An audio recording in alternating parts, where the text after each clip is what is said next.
Hey friends, it's Kim, and today we're planting another geranium container. I planted one of these last week and loved how it turned out so much I knew I needed a second one for the garden.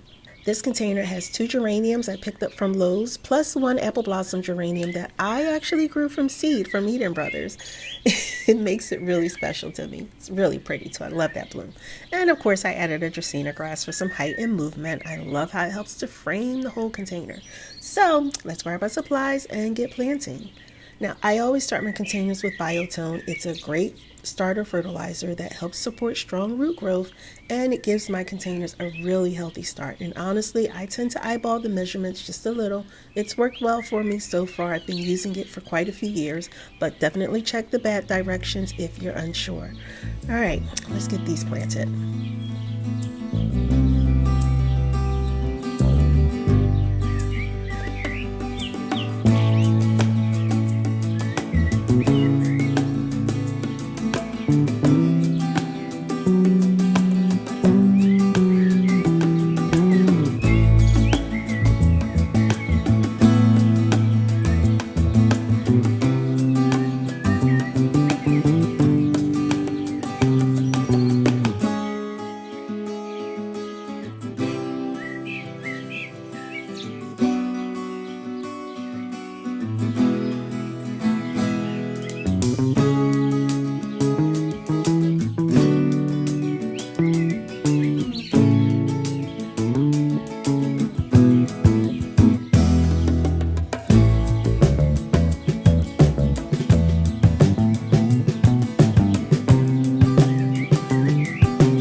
Oh my goodness, I am so happy with how these containers turned out. I can already picture them growing throughout the season, blooming beautifully. The upkeep for these is pretty simple. I keep them watered, I remove spent blooms, and I like to use a liquid fertilizer about once a week just to keep everything healthy and blooming strong. So thanks so much for planting with me today. I'm going to do a little cleanup and I'll see you next time. Bye.